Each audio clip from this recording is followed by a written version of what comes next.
Bide segurtasuna hitz ez ezaguna zen orduan. Segurtasun uhalari ez genion kasurik egiten.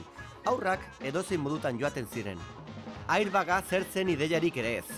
Eta 5 sartzen ziren lekuan gehiago ere sartzen ziren. Garai hartan, orain baino askoz kotxe gehiago zeuden Espainian. Orain 31 milioi daude, eta orduan 13 milioi. Baina horrelako ohiturekin, urtero 5.000 pertsona baino gehiago hiltzen ziren estatuko errepideetan. Hori astakeria. Eta estatistika asko hobetu den arren, oraindik ere gehiegi dira hildakoak. 1.500. Beraz, badakizue. Muturra berotu ondoren, autoa hartzerik ez da pentsatu ere. Eta ez dut nik asmatu hori. Hola, soy Stevie Wonder. Recuerda mi canción.